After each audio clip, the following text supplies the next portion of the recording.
Tudo isso pode ser sugerido na mente do seu cliente sem que você saiba, sem que você esteja percebendo que você está jogando contra você mesmo. Fala pessoal, antes de tudo, antes de eu começar o vídeo de hoje, a primeira coisa que eu queria fazer é agradecer a cada um de vocês, cada pessoa que mandou uma mensagem, cada pessoa que mandou uma sugestão. Tenho certeza que fez toda a diferença. Eu já estou tentando aplicar aqui cada uma das sugestões que vocês mandaram, tentando aprimorar cada vídeo. Então, se você está vendo isso, esse agradecimento é para você que mandou. Você sabe de quem eu estou falando.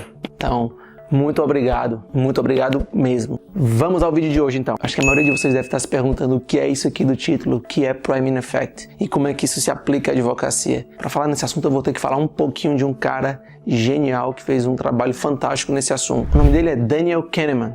Ele é um israelense, um psicólogo que publicou um trabalho genial sobre a psicologia aplicada à teoria econômica. Esse cara, junto com a equipe dele, fizeram uma série de pesquisas e experimentos voltados ao julgamento humano e à forma que a gente pensa, nossa tomada de decisão. Tudo isso voltado à parte da teoria econômica. Então foi um trabalho genial, ele ganhou o prêmio Nobel por isso, alguns anos atrás, algumas décadas atrás, eu não sei te dizer exatamente o ano, depois você pesquisa aí. Mas enfim, essa pesquisa partiu de uma seguinte premissa: nós temos dois cérebros, duas formas de pensar, uma rápida e uma devagar. Ele chama de Sistema 1 e Sistema 2. O Sistema 1 é o sistema ancestral, o nosso sistema antigo, é o nosso sistema pré-histórico. Então, todas as nossas reações, impressões, tudo isso nosso subconsciente capta e registra na nossa mente e, de certa forma, isso influencia nossas decisões. Como? Quando você queima a mão, por exemplo, o seu corpo, sem você tomar nenhum tipo de decisão racional, que seria do Sistema 2, ele já reage e já retira a mão do fogo antes de ter qualquer pensamento. Isso porque o nosso Sistema 1, ele é programado para defesa, ele é programado para nossa sobrevivência, então ele registra tudo, ele processa tudo, mas ele não traz isso para um sentido racional, para um sentido consciente. Já o nosso Sistema 2, ele é mais devagar,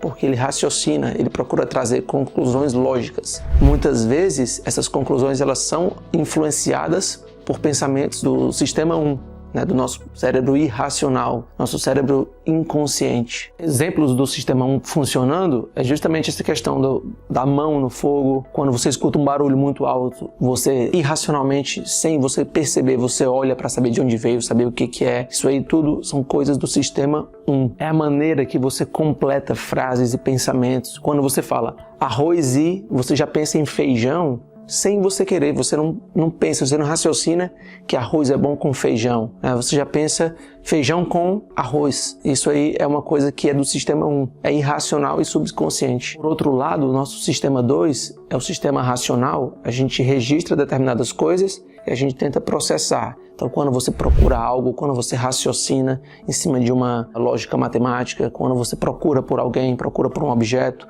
tudo isso são decisões racionais e são processamentos racionais feitos no Sistema 2, que é bem mais lento do que o do Sistema 1. Um outro exemplo prático, quando você pensa 1 mais 1, você já sabe 2, você não pensa para isso, você não calcula para isso. Já se eu te perguntar 13 vezes 3, você já começa a engasgar, porque você já começa a transitar de um cérebro, do sistema rápido para o sistema devagar. Então, Daniel Kahneman fez um trabalho sensacional sobre isso e os diversos efeitos que esses dois cérebros, a interação entre esses dois cérebros impacta a nossa vida, especialmente na parte econômico-financeira. Então, o que eu estou propondo aqui nesse vídeo é trazer um pouquinho desse raciocínio, desse estudo que foi realizado para a prática da advocacia, a contabilidade e etc., da prática tributária como um todo. Então vamos lá, o que é o Priming Effect? Analisando a interação entre esses dois cérebros, eles observaram que quando a gente é exposto a determinados estímulos, o nosso sistema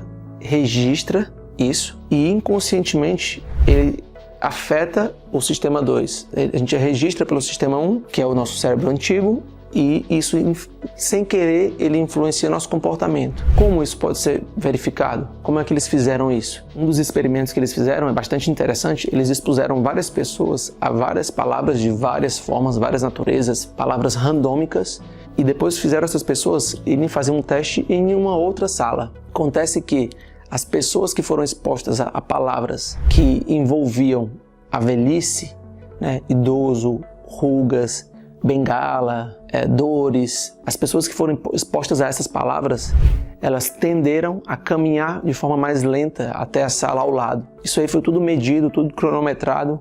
Então eles observaram isso em dezenas, centenas de pessoas. Então eles começaram a perceber que só o simples fato da gente ler uma palavra, da gente imaginar uma palavra, da gente visualizar algo, já gera um efeito prático no nosso dia a dia. Um outro experimento mencionado pelo autor envolve uma caneta e desenhos. Vários voluntários foram colocados para assistir desenhos, alguns de forma normal, alguns com uma caneta na boca, como se fosse simulando um sorriso. O que eles verificaram foi que a maioria das pessoas que estava com a caneta na boca, meio que simulando um sorriso, caneta entre os dentes, elas tenderam a achar os desenhos mais engraçados do que as pessoas que não estavam com a caneta na boca. Simplesmente pelo efeito subconsciente que o formato do sorriso no nosso rosto, o fato de estarmos sorrindo, gerou ao subconsciente. Enfim, pessoal, isso vale para muita coisa. Isso vale para cheiros, vale para gostos, vale para cores. Não é à toa que o McDonald's, o Habib's, Burger King, todos usam a mesma paleta de cores. Todos têm o vermelho, o azul, o amarelo. São cores quentes e cores que tentam, de forma inconsciente, nos gerar uma sensação de fome, de velocidade, de algo rápido e fresco. É algo quente. Nada disso é aleatório. Tudo isso é feito com base em estudos, base em experimentos, base em vários intensivos estudos sobre isso. Então você passa em frente a uma loja, você sente um cheiro, aquele cheiro já te remete à sua infância, já te remete a uma lembrança boa que você tinha. Você entra numa loja esotérica, você sente o cheiro de incenso, um cheiro de um aspecto místico. Então tudo aquilo meio que tenta já te envolver naquela atmosfera, né? Já tenta colocar na sua mente uma sugestão em relação àquilo. Um dos exemplos dado pelo autor, quando você é exposto a palavras que envolvem banho, como shampoo, água, banheiro, as pessoas tendiam a completar essa palavra com uma letra A, referente a sabão, soap. Por outro lado, se as pessoas eram expostas a comidas, elas tendiam a completar com um U, de sopa. Então ele percebeu que ao serem expostas a todo um ambiente, a palavras que geravam um universo, traziam na mente delas um universo de palavras e contextos, esse universo que foi trazido influenciaria diretamente e de forma bastante forte o pensamento dela posterior. Então o priming effect é isso, é uma exposição anterior que gera uma consequência posterior nas nossas decisões. Em português, pensando aqui em alguns exemplos, eu pensei, se eu falar canhão, tiro, arma, você tende a completar isso aqui com bala. Por outro lado, se eu te falo quarto, cozinha, varanda, você tende a completar isso com sala. Então, tudo isso é uma sugestão que a gente consegue gerar na sua mente. É algo que os economistas, ao sair daquele quadrado e verem um psicólogo trazendo para eles um estudo, todo um levantamento feito sobre a psicologia na nossa tomada de decisões nesse contexto, isso foi totalmente inovador e por essa razão ele ganhou o Nobel de Economia da época. Por essa razão também surgem alguns memes. Eu vou colocar aqui, esse meme aqui diz o seguinte: se o seu advogado usa essas calças, você vai ser preso. Por quê? Porque esse tipo de calça, esse tipo de imagem já traz para a pessoa uma ideia de desleixo, descaso, falta de atenção, falta de cuidado. O simples fato dele ver uma calça desse jeito já traz para ele um universo de palavras e imagens associadas àquilo. Então, a imagem que você tem perante seu cliente, ela é muito importante. A forma que você se comunica, a tranquilidade que você passa para o seu cliente, tudo isso vai gerando pequenos efeitos de sugestão no inconsciente dele. Se você fala sem segurança, aquilo traz para ele medo, insegurança, a sensação de que ele vai perder tudo. Então, tudo é uma questão de sugestão. Não é que ele esteja julgando conscientemente. Até porque, obviamente, o melhor profissional, ele pode se vestir mal. Ele pode ser o melhor advogado do mundo, o melhor médico do mundo, o melhor contador do mundo e se vestir mal. Ou pode não ter uma oratória boa, pode ser que ele seja até gago, não sei, pode ser qualquer coisa. Isso não quer dizer que ele esteja ruim tecnicamente. Ele pode ser o melhor cirurgião do mundo, mas a partir do momento em que você gera esse efeito de sugestão no seu cliente, você já pode estar alguns passos atrás dos seus concorrentes. Então, como é que isso pode ser aplicado à advocacia? O primeiro exemplo que a gente pode dar, a sua petição. Na hora que o juiz, na hora que o seu cliente vê que sua petição é mal formatada, é mal diagramada, a logo é feia, é mal feita, mal posicionada, Existem várias fontes que você utiliza de tamanhos diferentes ou fontes diferentes. Isso gera uma poluição visual que pode trazer o universo de descaso, falta de atenção, falta de zelo com o que você está fazendo. Tudo isso pode ser sugerido na mente do seu cliente sem que você saiba, sem que você esteja percebendo que você está jogando contra você mesmo. Então, a dica que eu posso te dar é: cuidado com a formatação das petições e sempre que você começar, já comece no seu primeiro parágrafo dizendo onde você quer chegar. Então, por exemplo, se você vai atacar um auto de infração, você já diz: o auto de infração é ilegal por isso. Porque na hora que você fala que o auto de infração é ilegal, isso já traz na mente do julgador uma série de universos de palavras e de contextos. Se você fala que é ilegal, aquilo já traz na minha mente problemas com formalidades, decadência, prescrição, já traz uma série de palavras e de situações que envolvem a ilegalidade. Então eu vou ler buscando qual ilegalidade você está se referindo, por que isso aqui é ilegal, e já vou buscando os fundamentos, vendo se tem sentido nos fundamentos que você está expondo. É diferente de você começar uma petição simplesmente narrando fatos e fatos e fatos e fatos, e eu vou sem saber onde você quer chegar. Para você conseguir manter, obviamente, a atenção da pessoa nessa circunstância, você tem que ser um storyteller incrível, tem que ser um puta escritor para conseguir manter a atenção da pessoa. Obviamente, nós não somos a escritora do Harry Potter nem nada do tipo, então não ache que você vai conseguir prender a atenção das pessoas. Não parta dessa premissa. Parta da premissa que é o mais provável de acontecer é: você não é um grande escritor e a pessoa que vai ler sua petição, ela não quer ler sua petição, né? Ela não está fazendo aquilo por diversão. Então, tente fazer de forma mais suave possível, tente fazer de forma mais intuitiva possível. Então, tente conversar com o subconsciente dela. Então, quando você começar a petição, já diga o que você quer e por quê. Já traga essa sugestão para o subconsciente dela. Primeira dica que eu te dou é essa. E cuidado com a formatação. Segunda, apresentação pessoal, a imagem pessoal. Isso aí, usando o gatilho mental da autoridade, né? Quando a gente veste uma gravata, a gente veste o médico veste um jaleco, aquilo dispara o gatilho da autoridade. Então as pessoas, quando elas vão no médico, elas não questionam o médico, que o médico está de jaleco. Aquilo inconscientemente para elas já traz um senso de autoridade. Mesma coisa quando ele vê um advogado de terno, um terno bem cortado, um terno com caimento adequado, um terno bom, que passe uma imagem boa. Então, muito cuidado, porque a primeira imagem que o cliente pode ter de você pode ser de um profissional desleixado, descuidado, que não tem atenção, que não tem zelo, quando na verdade você quer passar a imagem de um profissional bem-sucedido, atencioso, rápido, moderno. Então, cuidado com roupas muito antigas, muito fora de moda. Tente se manter na moda, mas também nada exagerado, porque você não quer passar a imagem de que seu foco não é o cliente, seu foco não é o problema dele.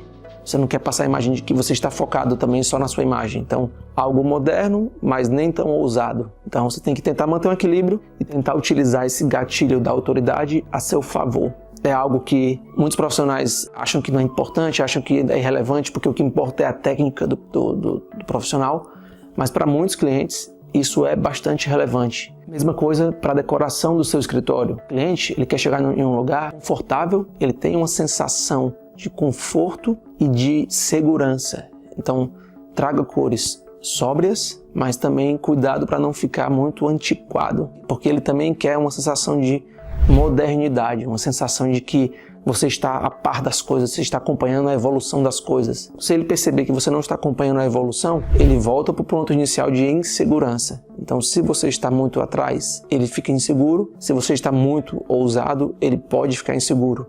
Então, tente achar um mix entre esses dois. Tente fazer uma decoração moderna, mais sóbria. Tente se vestir de forma elegante, de forma moderna, mas também mantendo um pouco do tradicionalismo. Alguns clientes, até aqui uma coisa que eu tenho observado na prática, é que alguns clientes se sentem um pouco intimidados com a gravata na advocacia. Aquilo dá uma certa distância entre o cliente e o advogado. Ele já pensa, advogado, coisa ruim, problema, processo, é cobrança, quando na verdade muitas vezes pode ser uma coisa boa. Ele pode estar lá conversando com você, você quer que ele associe a conversa com você a uma coisa boa. Então, muitas vezes é interessante você tentar se vestir de forma não tão formal, não tão tradicional, para tentar trazer um pouco da informalidade que é inerente às empresas, é inerente ao meio empresarial. Eles não ligam muito para essa formalidade de gravatas e ternos, então tentar quebrar um pouco dessa forma é muito interessante. Pode dar um resultado legal, pode gerar uma impressão muito boa e basicamente não te custa nada. O terceiro exemplo que eu posso te dar desse efeito de sugestão é a maneira que você trata os seus colaboradores, a maneira que você trata os seus colegas de profissão. Muitas vezes a gente tem um colega que ou não é da área ou é um estagiário e só por ser estagiário você já fica sugerido, você sofre uma sugestão na sua mente de que aquela pessoa é um estudante, não tem o conhecimento, não tem capacidade técnica de dar soluções. Então você já associa a opinião daquela pessoa a uma opinião leiga, uma opinião que não tem valor técnico. Isso aí é algo inconsciente. Quando você escuta a opinião de alguém, quando você sabe que a pessoa não deve saber a matéria, você tende a não ouvi-la com a devida propriedade. Por outro lado, quando a mesma informação é dada por alguém que você tenha um certo respeito ou uma certa admiração, você tende a ouvir essa pessoa, tende a considerar aquela opinião de forma mais cuidadosa. Muitos de nós, a maioria de nós, basicamente, a gente vive fazendo esses julgamentos em relação uns aos outros. Então isso é algo natural, não é porque você é uma pessoa má, não é porque você é uma pessoa ruim, não é porque você julga os outros de forma indevida, não. Isso é algo natural do ser humano. A gente não tem como processar todas as informações, então a gente tenta o nosso cérebro tenta assumir determinadas premissas sobre determinadas coisas. Uma das premissas é ouvir as pessoas apenas que a gente conscientemente respeita, né? Então a gente tem que tentar quebrar isso. Se você puder, escute seu estagiário, escute os outros advogados, escute seus colegas, escute o contador, escute o empresário. Não chegue com uma ideia formatada na sua mente e inquebrável. As pessoas, muitas vezes, a solução vem de onde você menos espera. Tente dar voz a essas pessoas, tente se policiar quando você estiver sob essa influência do seu subconsciente, tente perceber isso. Então sempre que alguém tentar te dar uma opinião, tente ouvir, tente analisar antes de simplesmente descartar por conta de algo que é processado no seu subconsciente e você nem sabe. Enfim, pessoal, se vocês tiverem mais sugestões ou mais ideias de efeitos de sugestão que a gente está submetido, manda aqui, manda para mim, ou posta aqui nas mensagens, posta aqui nos comentários. Eu tentei trazer aqui um tema um pouco diferente, um tema um pouco relacionado à psicologia. Acho que é interessante a gente tentar quebrar essa barreira de ficar sempre na mesma caixa, sempre no mesmo quadrado, tentar puxar um pouco desse conhecimento de outras áreas. Sempre que eu puder, se vocês se interessarem, eu vou trazer aqui temas de outras áreas que possam gerar algum impacto na advocacia. Eu espero que vocês gostem. Caso tenham qualquer sugestão, qualquer ideia, manda para mim que eu vou ficar muito feliz de receber toda e qualquer mensagem de vocês. A participação de vocês aqui é essencial e me motiva demais a continuar postando. Enfim, se você ainda não viu os outros vídeos do canal, eu vou deixar aqui os cards para você clicar, para você não perder, porque eu vou cada vez estar postando mais coisas, cada vez tentar postar coisas diferentes, coisas que eu acho que podem ser úteis, coisas que eu acho que podem agregar ao teu conhecimento. Então, se inscreve para você não perder, então não deixa de clicar aqui nos outros links e não deixa de acompanhar. Obrigado, tamo junto, um abraço.